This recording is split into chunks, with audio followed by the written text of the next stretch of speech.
Good morning. Welcome to the morning sit. It is Wednesday, the 1st of July, and we're going to sit for 20 minutes. And you can sit for 5, 10, 15, 20, whatever is good for you. So let's begin.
Morning.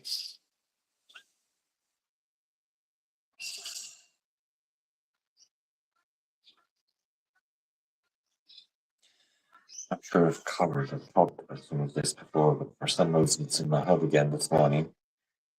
That is that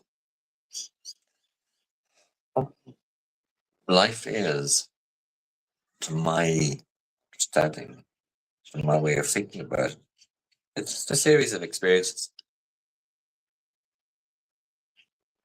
We have a series of experiences, one after another. And they're neither good nor bad or otherwise. They're just stuff that happens, that occurs in our life for one reason or another, but they occur. And that's our reality in that moment. That's what is. Within the Buddhist framework, there is suffering, and cause of suffering is our own desires or attachments. And then we can get the next noble truth is about we must get rid of attachment and desire to free ourselves from suffering. And then the fourth noble truth is again the eightfold pathway. And the first item, not item, but first path in the eightfold pathway is the path of right understanding. So the right understanding of our experience is to recognize that however we're seeing it is coming through that lens of a desire, through desire or attachment. We may desire because we're looking for something to be in a particular way other than it is. That's the desire. I want to have more money in my bank account. I want to have a happier relationship. I want to have a bigger house, a faster car, a better job, whatever. A longer holiday. That's the desire side of it. And the attachment is the holding on to, I don't want to be sick. I want to stay fit. I don't want to get old. I want to stay young. I want to keep this relationship. I want to keep this house. I want to keep this job. I don't want to lose this. Then that brings in fear of loss when we have an attachment. And then there's, on top of that, then I have used it myself, but I've more of late, I've kind of dropped it. And that is the philosophy of, it kind of comes out of Christianity, it's God's will. If something is happening that we don't like, or we think it's difficult or harder to deal with than something else. And there are hard experiences.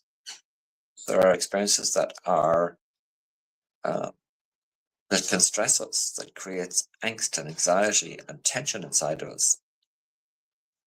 And then there's other ones that create joy. But these are the range of experiences.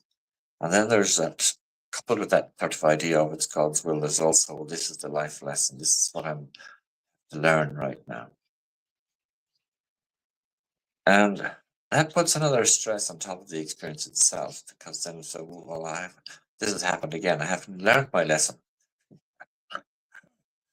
So that's just a layer of belief on top of the experience that's now making it even adding an extra layer of pressure, even because let's say you're having an experience where a relationship is broken down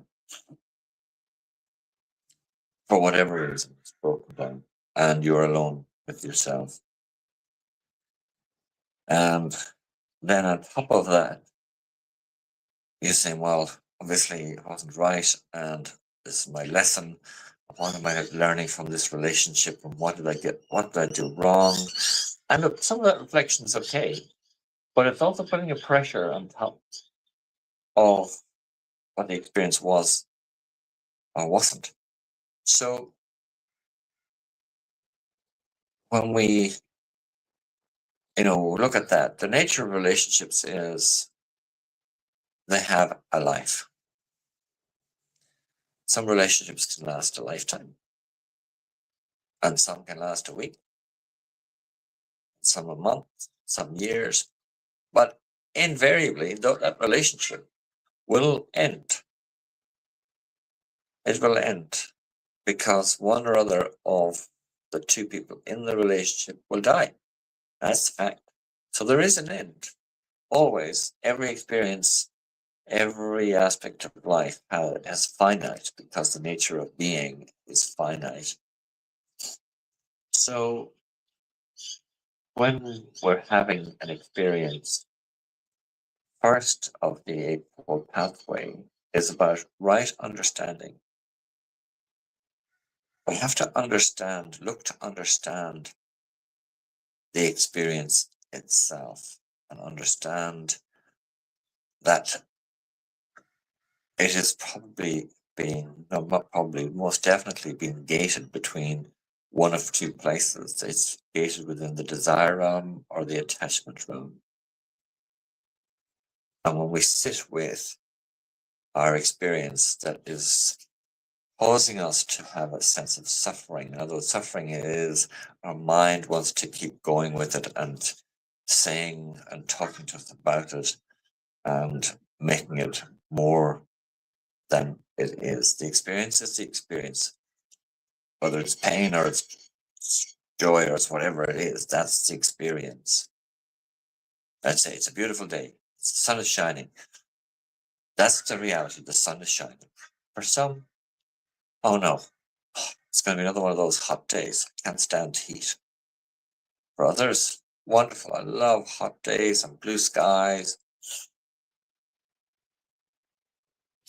So when we look below that to say, well, there's a suffering in there, let's say, of, I hate the heat. It's going to be one of those days I'm going to feel uncomfortable. I don't want to go out and I can't do my walk and I can't do this and I don't mind runs. When we stop and look, say, well, what is that? The experience is the sun is shining and it is hot. That is the reality. Then what's our desire around that or our attachment? Our desire might be that it's not so hot. We prefer a day that's cooler or that's we prefer to have some rain. Let's say we're a farmer and our crops are not growing. We want more water. We get up and say, oh, sunny again. I thought we were going to get some rain. It's never going to end. Our desire is that. The reality is sunny. So when we sit and understand how we are filtering our experience through the particular channel, then we start to get an insight into what are the biases we've set up inside of our own being, the preferences that we have, because they're the ones that unseat our calm. They're the ones that create the suffering. That's the first step. Understand what is our bias around reality that we're experiencing. Step one. Maybe tomorrow we'll talk about step two, right intention. But for today, right understanding. So if you find you're getting yourself some way disturbed, some way suffering with your thoughts around an event that has happened, is happening, or is about to happen, ask yourself, what or how what is my filter? How am I biasing this experience? From what lens? Where am I looking at this? Or how am I looking at this? And actually, maybe ask yourself, if someone else was looking at this, how might they look at it? Sometimes it's good to get that third person perspective. Anyway, I hope you have a beautiful day, and the course of your day, you come to some deeper understanding of your own true nature.